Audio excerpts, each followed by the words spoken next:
Welcome back to Retro Laws. In tonight's story, we're going inside the grim, unforgiving world of Nemeton Monastery. Step inside the dark halls, lock the heavy wooden doors behind you, and prepare to uncover the terrifying story of Koudelka.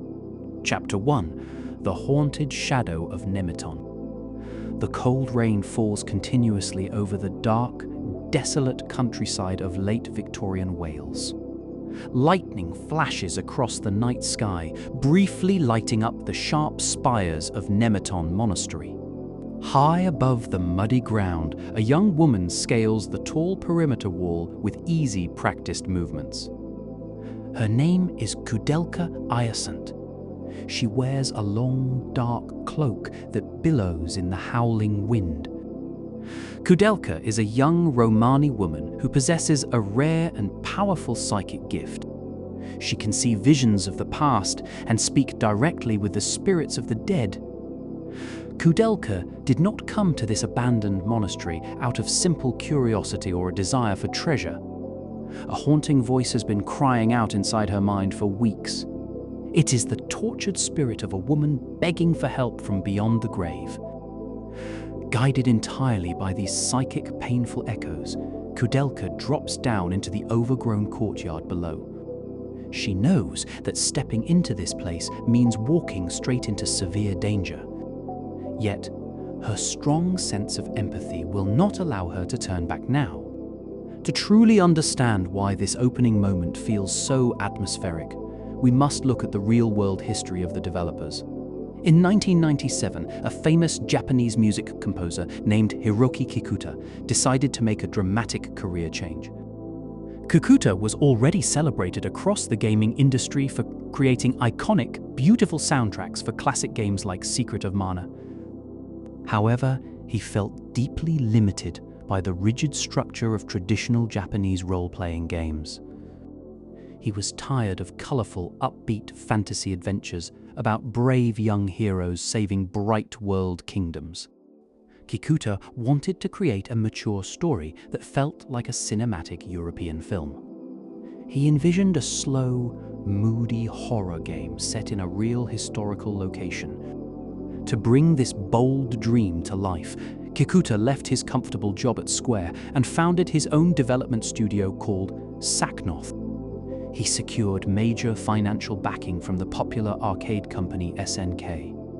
With a strong budget and complete creative freedom, Kikuta set out to revolutionize the entire gaming industry. Kikuta built Saknoth around a revolutionary philosophy for game development. He believed that video games should feature realistic human acting and believable adult character interactions. During the late 90s, most video games relied on simple text boxes or exaggerated cartoon voice work. Kikuta wanted something far more grounded and theatrical. He traveled all the way to Los Angeles to hire professional theater actors for his project. He used advanced motion capture technology to record the full physical performances of these actors in real time. This meant that every gesture, subtle nod, and physical movement was captured directly from real human bodies. He also recorded high-quality English voice audio simultaneously on the soundstage. This approach was almost unheard of in Japanese game development at the time. It gave the game a distinct cinematic quality that felt years ahead of its direct competition. However, bringing such an ambitious cinematic vision to the original PlayStation hardware was an enormous technical nightmare. The original PlayStation was a landmark console, but its technical processing power was extremely limited. The machine had only 2 megabytes of main memory and 4 megabytes of video memory. Storing hours of high-quality, uncompressed voice audio and detailed motion capture data required massive digital storage space. To solve this hardware bottleneck, Saknoth had to ship the game on 4 separate CD-ROM discs. Players had to swap discs as they progressed deeper into the massive stone monastery. The developers used pre-rendered background images for every room inside the building. These fixed camera angles were carefully crafted to resemble Gothic oil paintings. They allowed the developers to display incredible visual detail, such as dusty bookshelves, glowing fireplaces, and decaying furniture. The trade-off was that the player moved 3D character models over static, non-moving background pictures. When Koudelka first steps inside the heavy oak doors of Nemeton Monastery, the oppressive atmosphere hits immediately. There is no loud, energetic background music playing in these dark corridors. Instead, the game relies heavily on subtle ambient sound design to create constant anxiety. You hear the soft drip of water falling from water-damaged ceilings. You hear the sharp creak of old wooden floorboards shifting underfoot. The howl of the outdoor wind echoes softly through broken glass windows. This silent, eerie sound design forces the player to listen closely to every tiny noise. Every dark corner feels dangerous, and every closed door represents a potential threat. The absolute lack of comfort creates a constant feeling of psychological dread. You are completely alone in a giant, decaying graveyard of a building. Shortly after entering the main mansion, Koudelka stumbles into a grand dining room. Sitting on a dusty sofa in the center of the room is a young man groaning in intense pain. His name is Edward Plunkett, an ambitious young adventurer from London. Edward came to the monastery searching for valuable historical treasures and rare antiques to sell for quick profit. Instead of finding riches, he was brutally shot in the arm by a strange elderly caretaker. To make matters worse, the bullet was coated in a deadly, slow-acting liquid poison. Edward is cynical, sharp-tongued, and completely skeptical of supernatural phenomena. He believes strictly in physical logic, hard facts, and practical survival.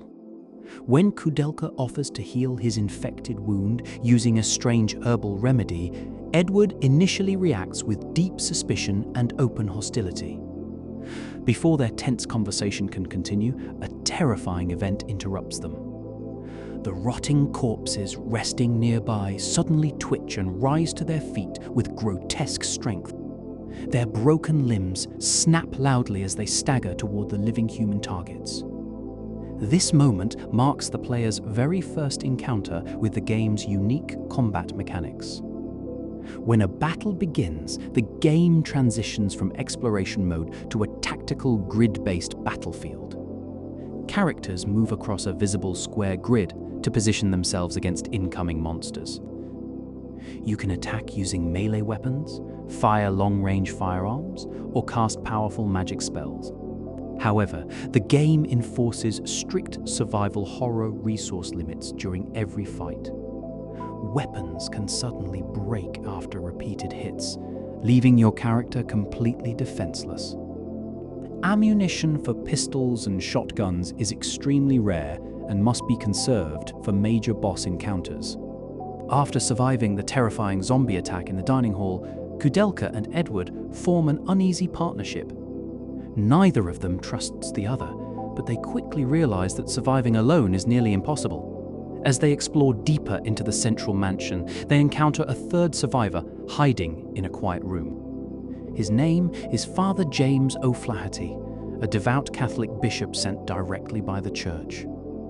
James was dispatched on a secret Vatican mission to recover a valuable holy relic. The relic was stolen from a monastery vault many years ago by a desperate scholar. James is a rigid, deeply religious man who sees the world in strict terms of good and evil. He views Koudelka's psychic abilities with immediate disgust, calling her powers demonic witchcraft. This trio of main characters forms a fascinating human foundation for the entire story. They represent three totally different worldviews colliding in a dangerous, dark environment.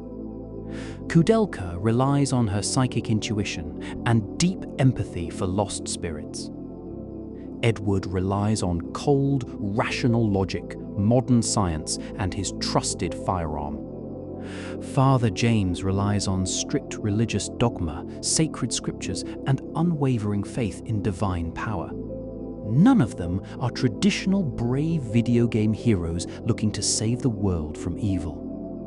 They are flawed, stubborn, and deeply traumatized human beings forced together by terrible circumstances. Their constant verbal arguments provide rich narrative tension that carries the plot forward through every dark hallway. As the party moves deeper into the structure, the horrific history of Nemeton Monastery begins to unravel. Through scattered journal pages, dusty letters, and bloody notes, you learn about the building's tragic past.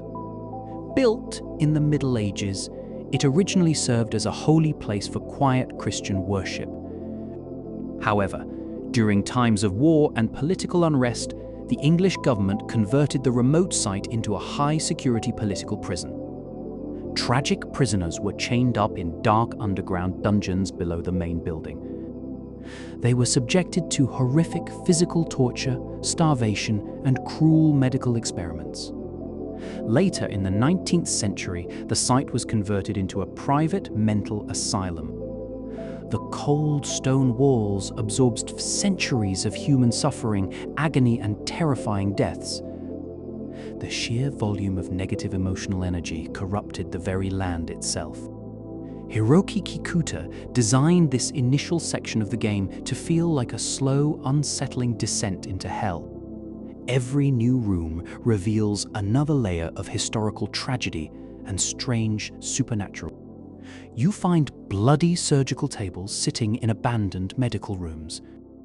You find heavy iron cages swinging slowly from high ceiling beams. The pre-rendered background art constantly reinforces the idea that this building is an active mass grave.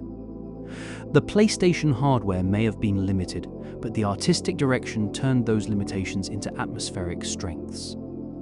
The static camera angles hide what is waiting around every dark hallway corner. You are forced to walk forward into the shadows, never knowing if the next room holds answers or immediate death.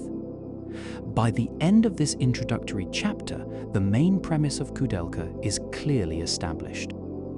Koudelka, Edward, and James are trapped inside a living nightmare that tests their sanity at every turn. The heavy storm outside has completely washed away the main entrance bridge, cutting off any chance of quick escape.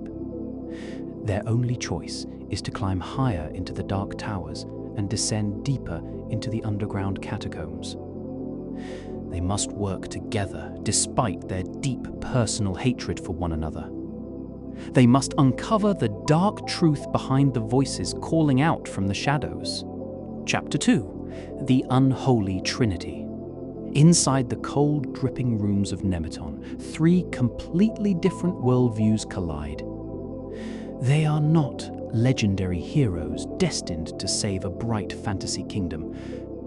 They are three broken people trapped inside a dark, living nightmare. Their intense human conflicts drive the story forward far more than any monster fight. Hiroki Kikuta focused deeply on realistic human relationships when writing the game script. He wanted the tension between allies to feel just as dangerous as the creatures roaming the dark corridors.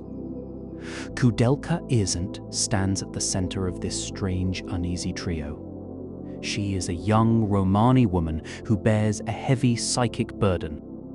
Since early childhood, she has heard the haunting voices of the dead. Her own community feared her supernatural gifts and pushed her away. She lived as an outcast, wandering alone across cold European roads. Yet, her difficult life never hardened her heart into cold cruelty. She possesses a deep sense of empathy for those who suffer in silence. When Koudelka hears a spirit crying out in pain, she cannot simply walk away. She enters Nemeton Monastery because a murdered woman's soul calls for her help. Koudelka uses magic spells in battle, but she does not view herself as a grand wizard. Her power is a heavy curse that constantly reminds her of human mortality. She understands the spiritual world far better than the physical reality around her. This deep sensitivity makes her uniquely qualified to navigate the cursed history of Nemeton. Edward Plunkett provides a complete, striking contrast to Koudelka's spiritual sensitivity. He is a handsome, well-dressed young man from the bustling streets of late Victorian London. Edward views the entire world through the strict lens of modern science and practical logic. He believes that every mystery in the universe can be explained by natural physical laws. He came to the monastery seeking high-value antiques to sell on the black market. He wanted easy money to fund his comfortable city lifestyle. When monsters first attack Edward in the dining hall, his logical mind struggles to process the horror. He tries to rationalize the undead creatures as victims of a strange chemical disease. He refuses to believe in ghosts, demons, or supernatural curses until he is forced to face them directly. Edward relies heavily on modern gunpowder, cold steel swords, and his own physical strength. His sarcastic humor and cynical attitude often hide his deep fear of the unknown. Father James O'Flaherty completes this complex trio as a deeply conservative Catholic bishop. James was sent to Wales on a confidential mission directly from high officials in the Vatican. He is a man of strict discipline, traditional authority, and unwavering religious devotion. James views the universe as an eternal battlefield between divine holy grace and evil demonic influence. He carries a heavy leather-bound Bible and wears formal priest robes throughout the terrifying night. Father James represents the rigid institutional power of the late 19th century church. When he first meets Koudelka, he reacts with immediate hostility and open disgust. He views her psychic visions and elemental magic as dangerous forms of demonic witchcraft. James believes that her very presence in the monastery invites holy retribution from above. He demands that she repent for her sins and surrender her soul to church authority. This setting creates a fascinating human dynamic where science, faith, and magic constantly clash. Edward mocks Father James for relying on blind religious dogma during a bloodbath. James condemns Edward for his greedy surface motivations and lack of spiritual morality. Both men initially patronize Koudelka because she is a young, uneducated Romani woman. Yet, Koudelka constantly proves that she is the most capable survivor among them. The dynamic between these three characters breaks every traditional role-playing game trope of the era. Traditional RPG heroes quickly become fast friends who trust each other without question. The characters in Koudelka argue constantly over basic decisions in every single room. They argue about which dark hallway to explore next. They argue about sharing food, medical supplies, and limited lantern oil. Their conversations are filled with realistic human friction, petty insults, and deep philosophical debates. Hiroki Kikuta captured this incredible human drama through groundbreaking cinematic voice production work. He did not hire traditional anime voice actors to read lines in a recording studio. Instead, he hired professional theater actors from Los Angeles to perform the scenes live. Actors Michael Bradbury, Viviana Bateman, and Paul Schreier brought these characters to life with remarkable authenticity. They performed full motion capture movements while delivering their spoken dialogue simultaneously. This live recording process gave the voice acting an unusual, naturalistic rhythm for a 90s video game. Characters interrupt each other mid-sentence during heated arguments. They sigh heavily, clear their throats, and take long dramatic pauses before answering difficult questions. When Edward winces in pain from his infected arm, his voice cracks with realistic physical strain. These subtle performance details make the characters feel like real, breathing people suffering through a horrifying night. One of the best narrative moments occurs when the trio pauses to rest in an abandoned kitchen. They find a bottle of old wine and some preserved food sitting on a dusty table. For a brief moment, the horror of the monastery fades into the background. They sit down together and share a rare, quiet meal by warm candlelight. They talk about their past childhoods, lost dreams, and personal regrets in quiet, soft tones. During this peaceful scene, the deep defense walls between the three characters begin to break down. Edward admits that his arrogant attitude is just a mask to hide his severe personal insecurities. Father James reveals the deep guilt he feels regarding secret corruption within the church. Koudelka speaks openly about the terrible isolation of living with her psychic abilities. This quiet character beat gives enormous emotional weight to the terrifying action scenes that follow. The gameplay systems in Koudelka directly reflect this constant struggle for personal survival. Battles take place on a small tactical grid where character positioning is critically important. Players must carefully manage character stats, turn order, and limited combat movement during every fight. When a combat encounter begins, the camera pans smoothly across a pre-rendered, three-dimensional arena. You must position Edward on the front lines to absorb physical damage from heavy monster attacks. Koudelka and James are better suited for middle and rear grid rows to cast defensive spells. Resource management in Koudelka is brutally harsh and creates constant tactical anxiety for the player. Weapons do not last forever. They feature strict durability values that decrease with every swing. A rare, high-damage broadsword can suddenly shatter into useless pieces during a critical boss fight. Guns require specific ammunition types, such as pistol rounds, rifle bullets, or heavy shotgun shells. If you waste your limited ammunition on weak zombie minions, you will suffer terribly later. This constant scarcity forces the player to adopt a careful, pragmatic mindset during exploration. Every single fight carries real consequences for your overall inventory supply.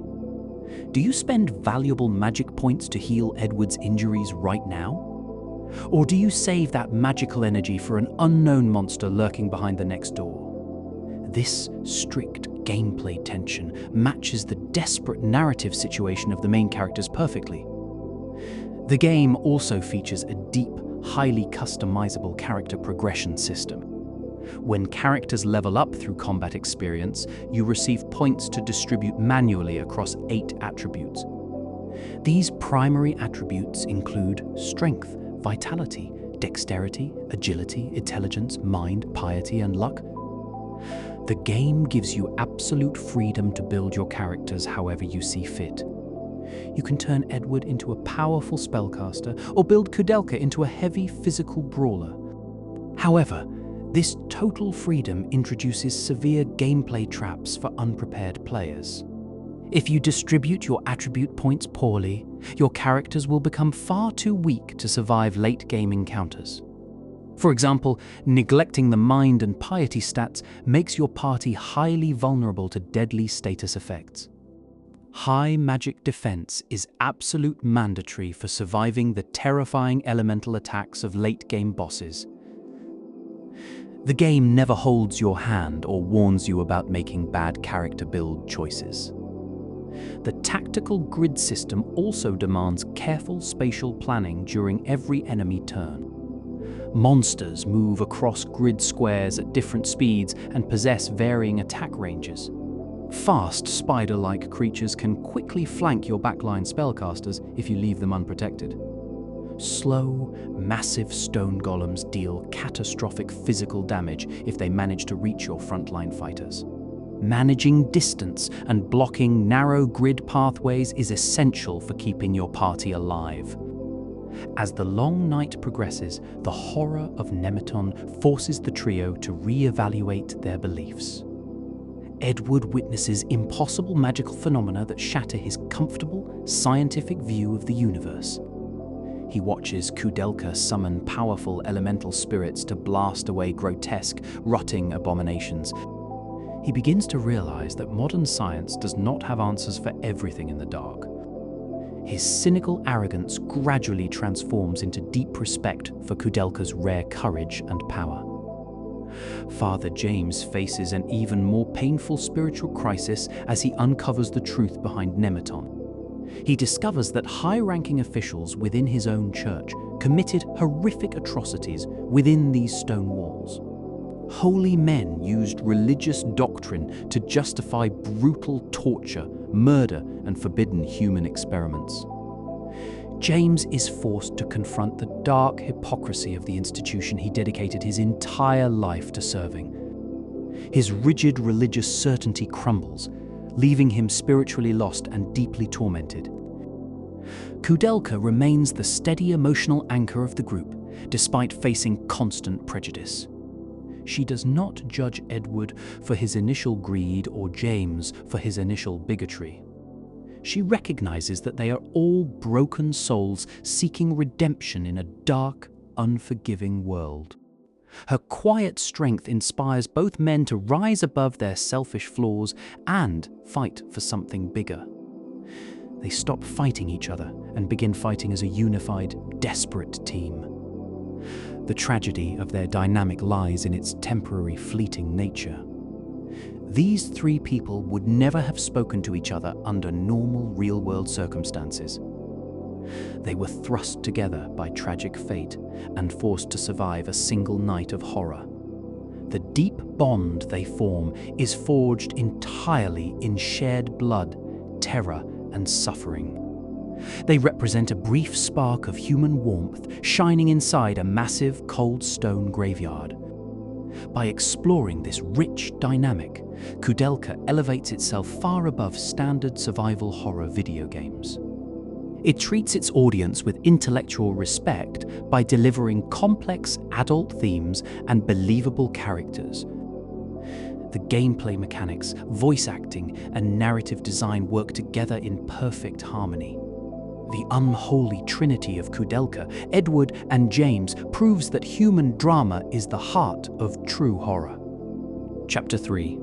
The Emigre Manuscript and Forbidden Alchemy. As Koudelka, Edward, and Father James explore deeper into the dark corridors, the mystery grows far more sinister.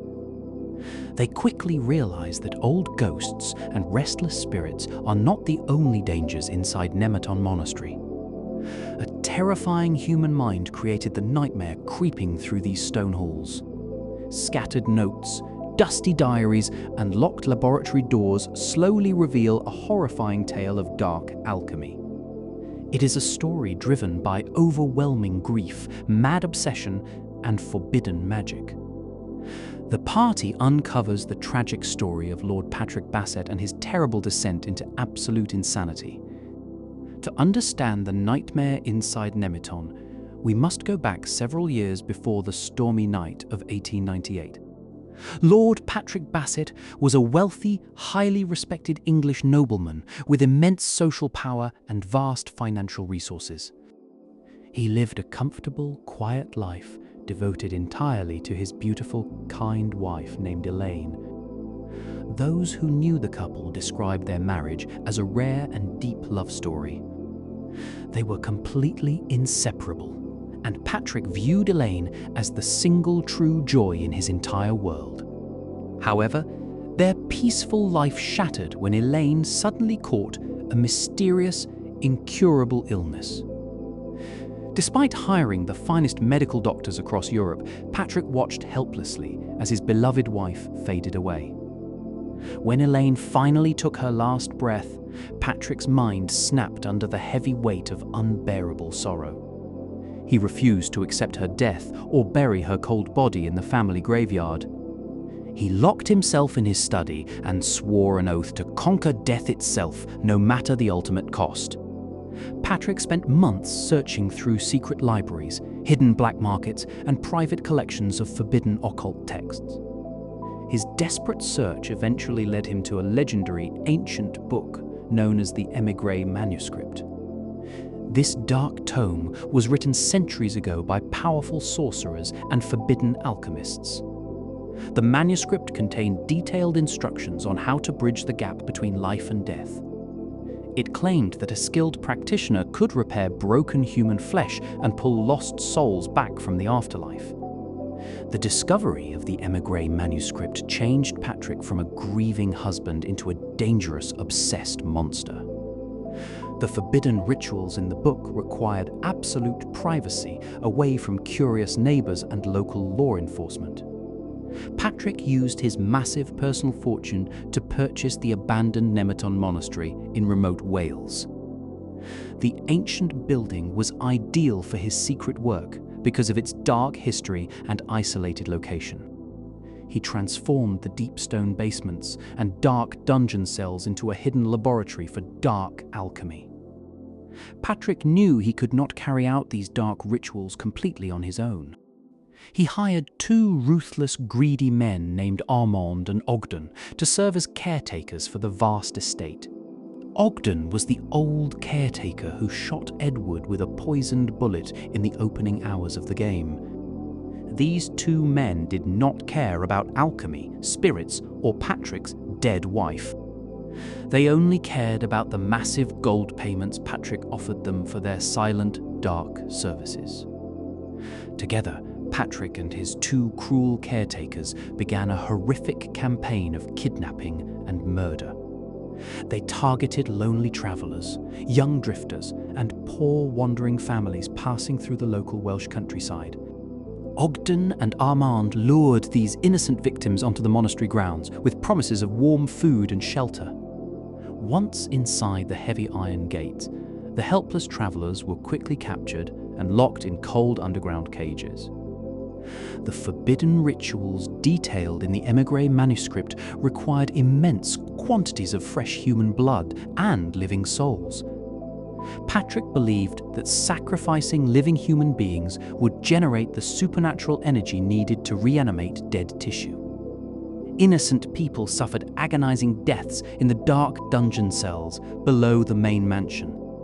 Their terrifying screams echoed through the thick stone walls night after night, but no one outside ever heard them. Among the many tragic victims was a sweet young girl named Charlotte. Charlotte was brought to the monastery with her poor family, seeking safety from the rain. Instead of receiving aid, Charlotte was cruelly murdered by Ogden to provide fresh blood for Patrick's alchemy. Her innocent life was brutally snuffed out, but her powerful spirit refused to leave the earth. Charlotte's glowing ghost lingers in the dark halls, desperately trying to help Koudelka uncover the truth behind her murder. Despite the endless blood sacrifice, Patrick's early alchemical experiments were complete, catastrophic failures. The forbidden magic contained in the émigré manuscript was far too volatile for a human mind to control perfectly. Instead of restoring true human life, the dark rituals distorted and mutated living and dead flesh. Patrick accidentally created grotesque, mindless abominations that defied all natural biological laws. Human bodies fused horribly with cold stone walls, rusty iron cages, and strange animal carcasses. Decaying limbs grew out of wrong places, and distorted faces twisted into permanent expressions of endless agony. These terrifying biological mutants broke free from their heavy chains and escaped into the dark corridors of the monastery. Patrick did not care about the dangerous monsters roaming his home. He simply locked the laboratory doors and continued his cruel work on Elaine's corpse. After years of bloody sacrifices and failed experiments, Patrick finally completed the grand resurrective ritual on Elaine's body. He poured vast amounts of dark, magical energy into her preserved flesh, waiting for his beloved wife to open her eyes. Elaine's body slowly sat up from the stone altar, but the woman Patrick loved was gone forever. The forbidden alchemy had returned life to her body, but her human mind and soul were completely shattered. Elaine transformed into a giant, grotesque flesh monstrosity driven by pure, uncontrollable rage and endless physical suffering. She grew into a towering biological horror with massive claws, exposed organs, and terrifying magical abilities. She was no longer a loving wife, but a living engine of destruction trapped in eternal agony. Yet, Patrick was so deeply insane that he viewed this terrifying beast as a glorious success. He willingly locked himself inside the highest tower with his mutated wife, living in darkness alongside his creation. The story of Patrick and Elaine serves as a tragic thematic mirror for the main characters. It shows what happens when love twists into unhealthy, selfish obsession. Patrick could not let go of the past, so he destroyed dozens of innocent lives and ruined his own soul. His desperate attempt to defeat death only created a living hell on Earth for everyone around him. The player slowly uncovers this dark lore through brilliant environmental storytelling as they navigate the creepy rooms of Nemeton. You find dusty, handwritten letters sitting on abandoned desks, detailing Patrick's gradual slip into total madness. Early journal entries show a grieving man writing with clear handwriting and deep sorrow. Later entries feature messy, violent scrawls filled with unhinged ramblings about blood, sacrifice, and eternal life. Finding key items like dark manuscripts, strange laboratory keys, and old medical tools deepens the player's immersion. Every new item reveals another horrific detail about the atrocities committed inside the monastery. You walk through rooms filled with shattered glass vials, rusted surgical instruments, and strange green chemicals. The visual design of the environment tells a complete story of scientific ambition corrupted by forbidden occult magic. This rich lore also connects directly to real-world historical occultism that fascinated late Victorian society. During the late 19th century, many people across Europe became obsessed with spiritualism, seances, and ancient Hermetic alchemy. Secret societies like the Hermetic Order of the Golden Dawn grew immensely popular among wealthy aristocrats. People were fascinated by the idea of using modern science to prove the existence of the supernatural world. Koudelka takes this real-world historical obsession and pushes it to its absolute darkest narrative extreme. Hiroki Kikuta grounded the fantastical magic in believable Victorian history to make the horror feel far more personal and disturbing. The émigré manuscript feels like a real, dangerous historical artifact rather than a generic fantasy item. It represents human hubris, the foolish belief that humanity can master nature and escape mortality through forbidden knowledge. Furthermore, the émigré manuscript holds a massive place in retro gaming history beyond this single game. It becomes the primary narrative bridge, connecting Koudelka to the famous Shadow Hearts series on the PlayStation 2. The Dark Tome reappears in later games, causing chaos and destruction wherever it goes. Understanding its bloody origins in Nemeton Monastery gives players a far deeper appreciation for the entire expanded universe. When Koudelka, Edward, and Father James finally learned the full truth behind Patrick's experiments, their reactions highlight their distinct personalities. Edward is deeply horrified by the complete perversion of science and natural medical logic. He realizes that human intelligence without moral limits can create unfathomable evil.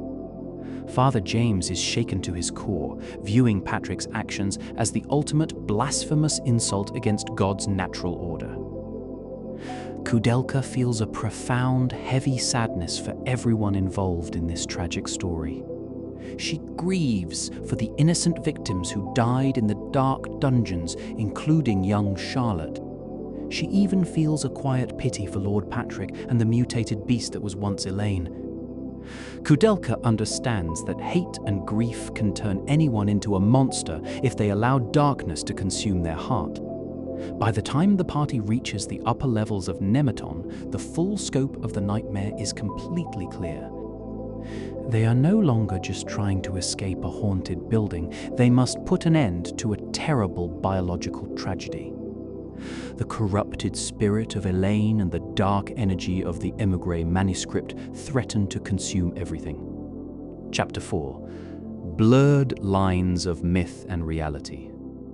The cold fog hanging over Nemeton Monastery is not just an artistic choice. It reflects a very real historical era filled with fear, change, and deep loss. Hiroki Kikuta did not place his gothic horror story in a fake fantasy land. He anchored the nightmare of Koudelka in the actual history of late Victorian Britain. To truly understand the story, we must look at the real world of 1898. During the late 19th century, the world was changing at a blinding speed. Massive factories altered natural landscapes, and steam engines transformed human travel.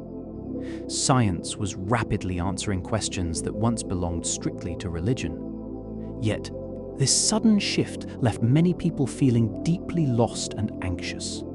As traditional religious authority weakened, society became obsessed with spiritualism and the supernatural world. People across Europe began gathering in dark living rooms to hold secret seances. They sat around small wooden tables, holding hands in total darkness. They used wooden boards and Ouija arrows to contact deceased family members. High society aristocrats paid massive sums of money to self-proclaimed mediums and psychic investigators. They desperately wanted proof that human consciousness survived after physical death. Victorian culture was also defined by a deep and morbid obsession with death itself. Diseases like tuberculosis and cholera routinely wiped out entire families within days. Medical science was improving, but doctors still could not cure most severe illnesses. Families coped with terrible grief by creating elaborate, dark mourning rituals. They took detailed photographs of deceased relatives posing on velvet furniture as if asleep. They wove the hair of dead loved ones into complex jewelry worn around their necks. Hiroki Kikuta tapped directly into this real-world historical grief when designing Koudelka. Lord Patrick Bassett's refusal to accept Elaine's death was not an isolated fictional idea. It was an extreme, dark version of a common Victorian psychological struggle. Patrick's desperate search for the émigré manuscript mirrored society's frantic desire to conquer physical death. The tragic atmosphere of Nemeton feels haunting because it grew from real historical suffering. The physical setting of Nemeton Monastery also draws heavy inspiration from real Welsh history. During the Victorian era, remote areas of Wales contained massive stone institutions.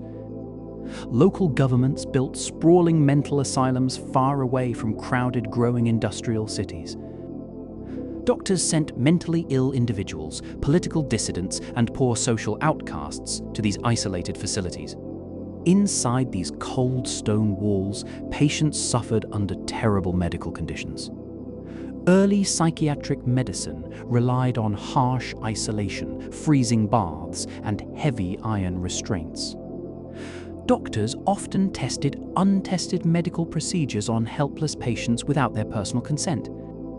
The stone walls of these real institutions absorbed decades of silent human misery.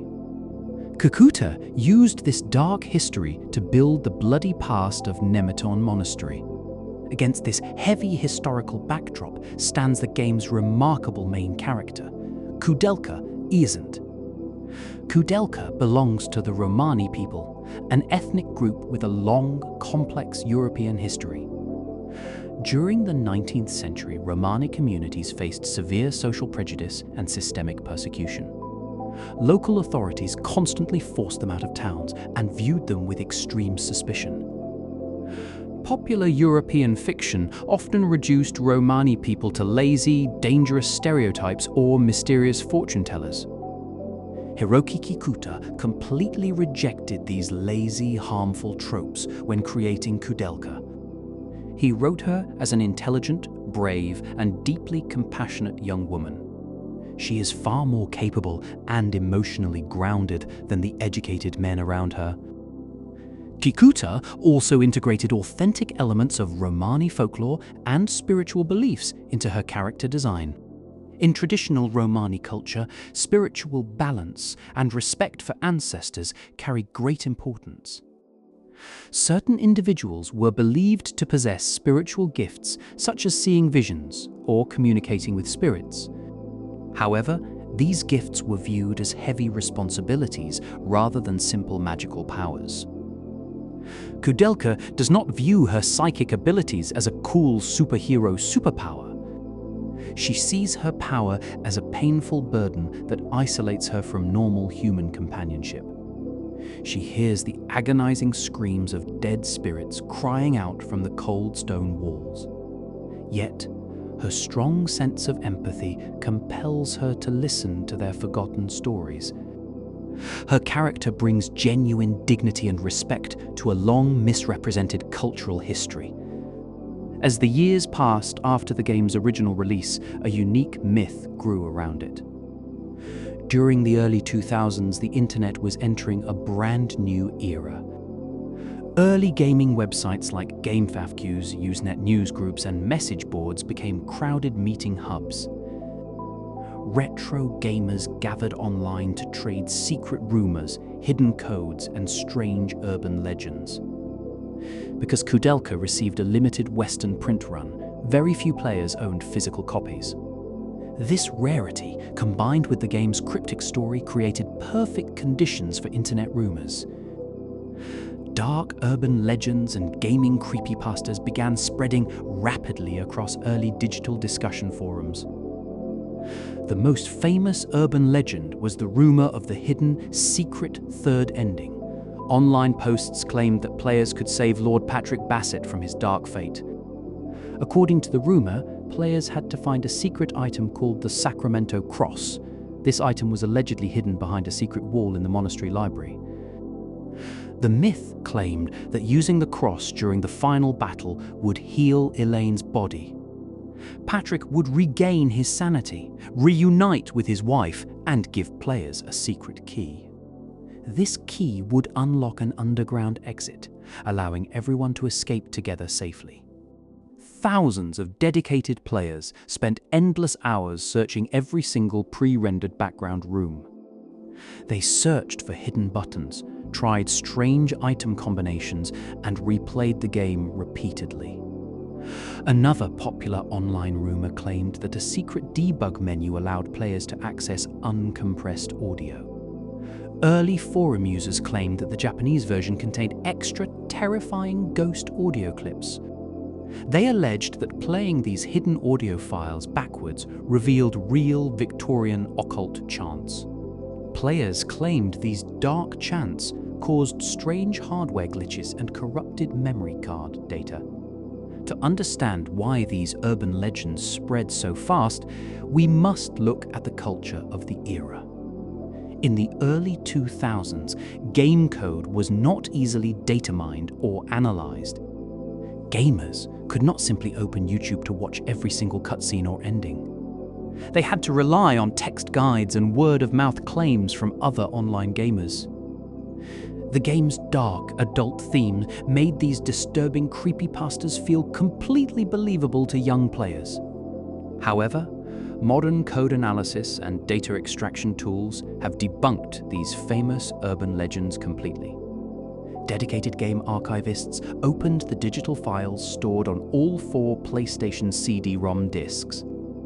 Their thorough code analysis confirmed that no secret third ending or hidden Sacramento item exists in the game files. The uncompressed audio files contain no hidden occult chants or strange curses whatsoever. Yet, debunking these myths does not lessen their importance in video game history. These urban legends prove how deeply Koudelka captured the wild imagination of its player base.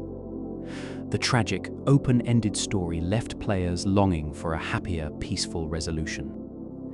They created these digital myths because they desperately wanted to save these broken characters from suffering. In reality, Koudelka features exactly 2 official endings built directly into the game design.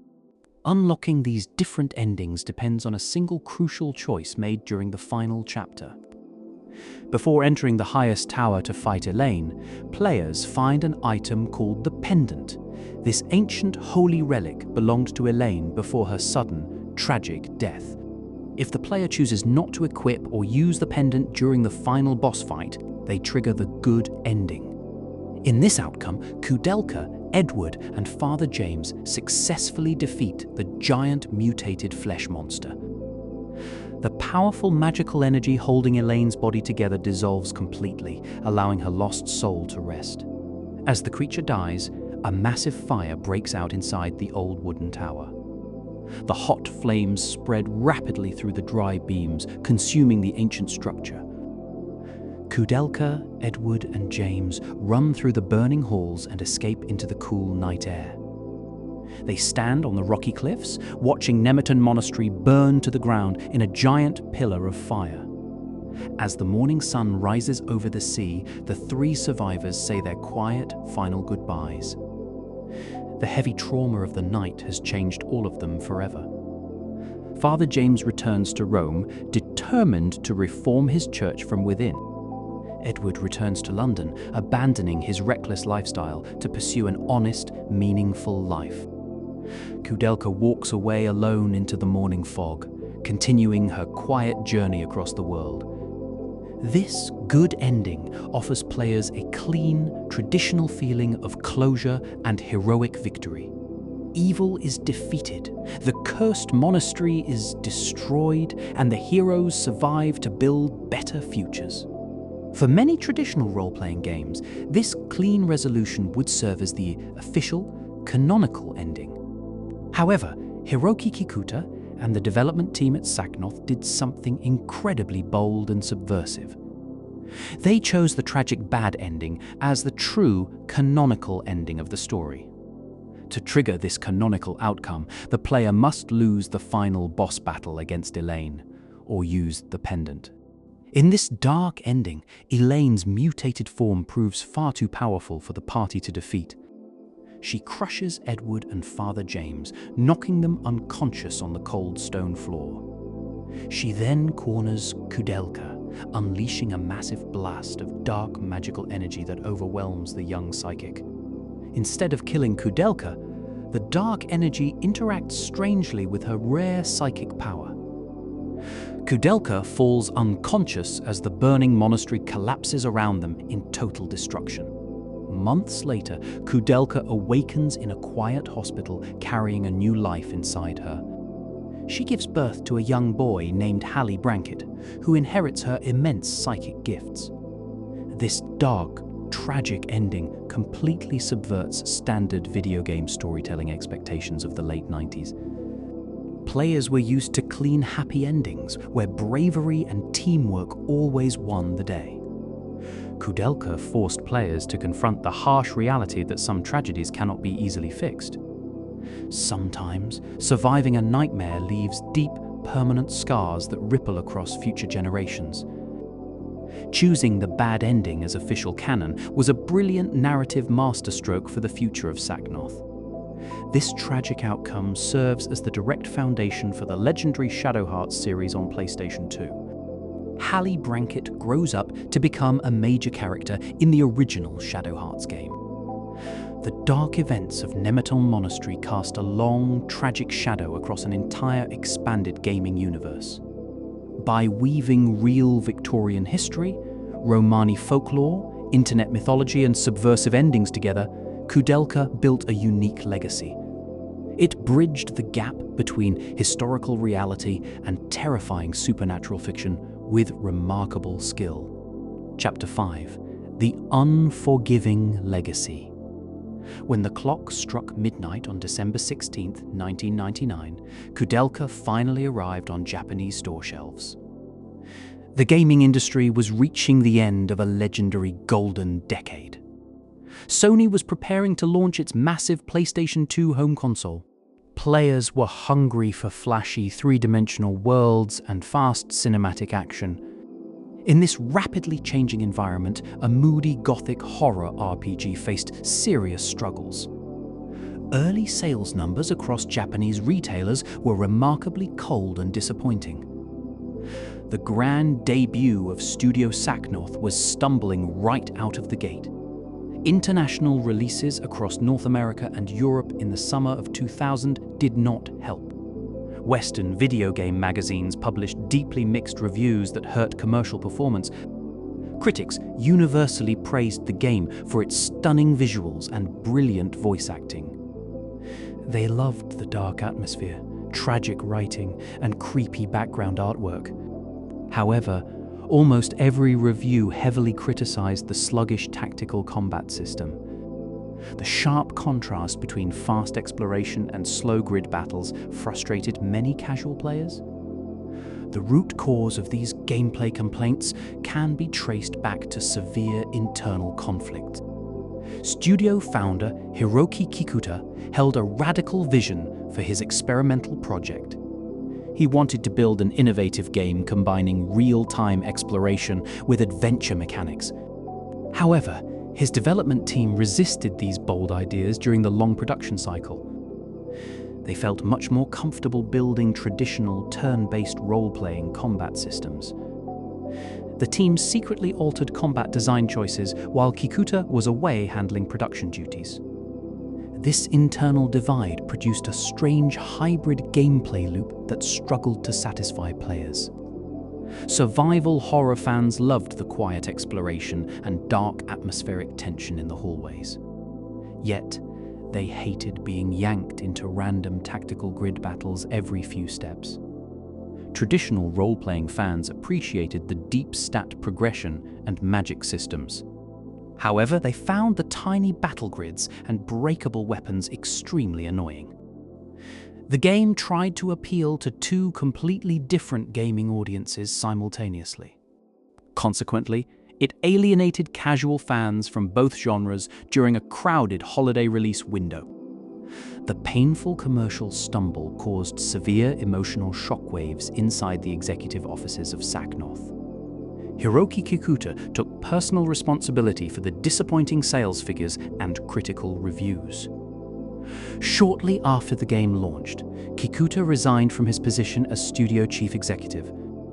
He stepped away from game design entirely to return to his true passion. He founded an independent music label called Norstrilia to compose original music tracks. The visionary author of Nemeton Monastery walked away from the video game industry forever. At the exact same time, major corporate troubles threatened to destroy the studio entirely. Sacknoth was originally funded by arcade giant SNK during a booming market era. However, SNK ran into massive financial trouble due to failing arcade hardware sales.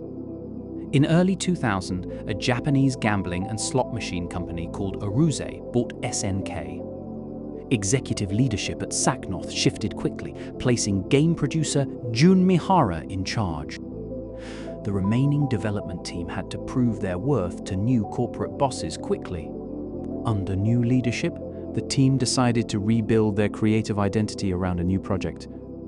A talented designer named Matsuzo Machida took the helm as game director and writer. Machida recognized the incredible narrative potential hidden inside the dark lore of Nemeton Monastery. He decided to create a direct sequel set in the exact same fictional universe.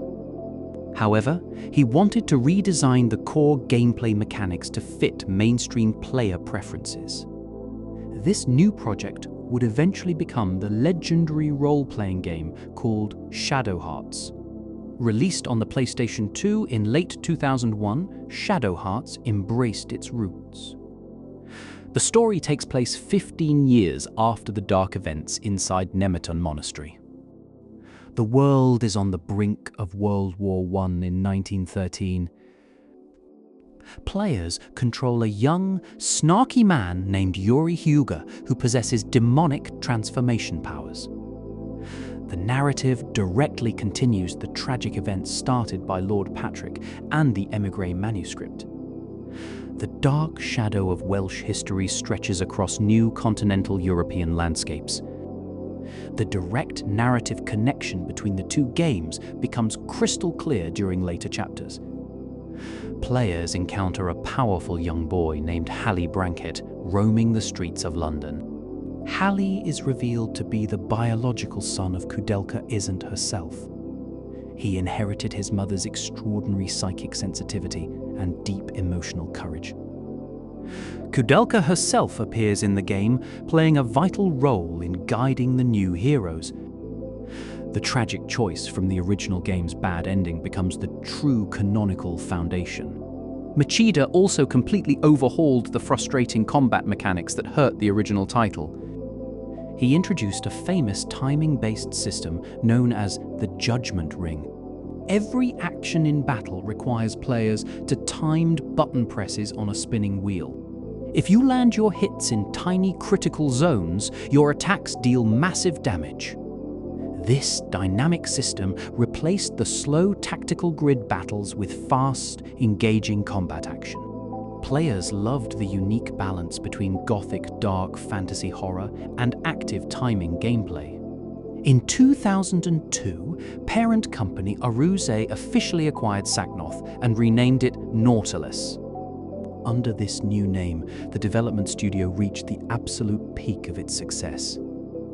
They released Shadow Heart's Covenant in 2004 to massive critical acclaim worldwide. The sequel balanced dark gothic tragedy with brilliant eccentric humor and deeply emotional storytelling. It is widely considered one of the absolute greatest role-playing games on PlayStation 2. The tiny seed planted in Nemeton Monastery had grown into a majestic dark oak tree. Sadly, this brilliant golden age of gothic storytelling did not last forever. After releasing Shadow Hearts from the New World in 2005, troubles returned. Corporate parent Aruze decided to shift its business focus away from traditional console games. They wanted to focus exclusively on manufacturing profitable pachinko and gambling slot machines. In late 2007, Nautilus was officially dissolved and absorbed into corporate holding divisions.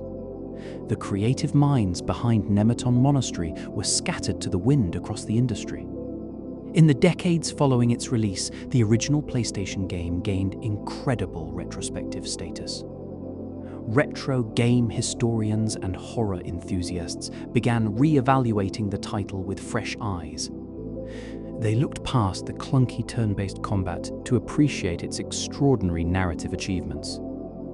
The live-action motion capture and cinematic English voice work felt decades ahead of time.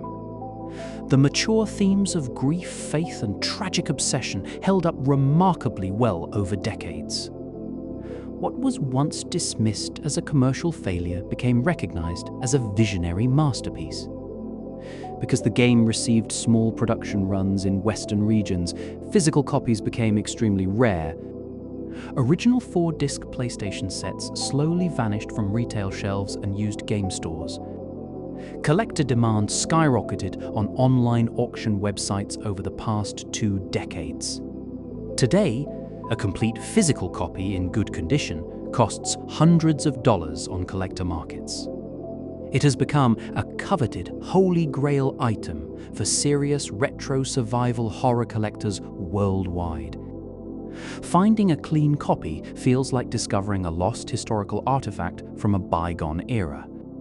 Strange myths and urban rumors still surround the final legacy of developer Saknoth today. Early internet rumor boards claimed that Hiroki Kikuta was forced out in a corporate takeover. Other conspiracy theories alleged that an unreleased PC port with real-time combat was buried.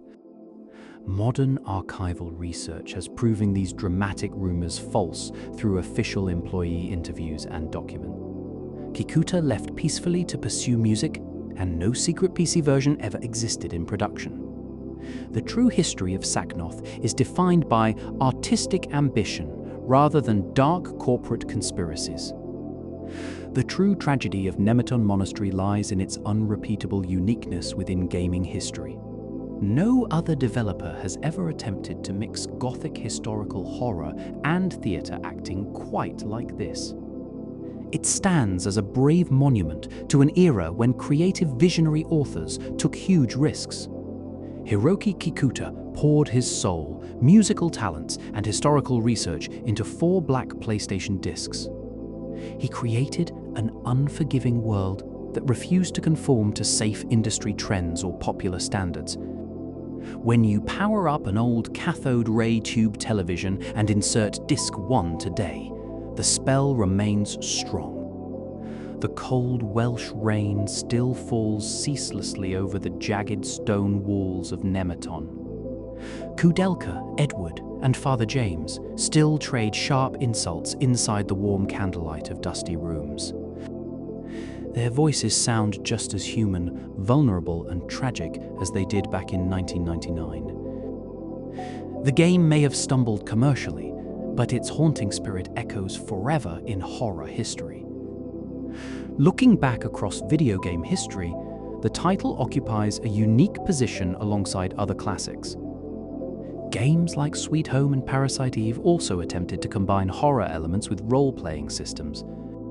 However, those games relied heavily on traditional science fiction tropes or classic haunted mansion structures. Nemeton Monastery stood apart because it grounded its terrifying narrative in genuine Victorian history and theatre. It prioritized quiet adult drama, historical accuracy, and deep psychological trauma over cheap jump scares.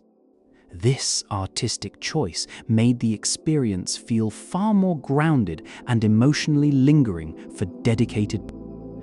The spiritual DNA of Nemeton Monastery continues to influence the modern video game industry today. Original creators like Matsuzo Machida recently launched spiritual successor projects like Penny Blood through crowdfunding campaigns. Thousands of passionate fans backed the campaign, proving that appetite for gothic horror RPGs remains strong. Modern gamers still yearn for mature stories set in eerie historical settings with rich character dynamics.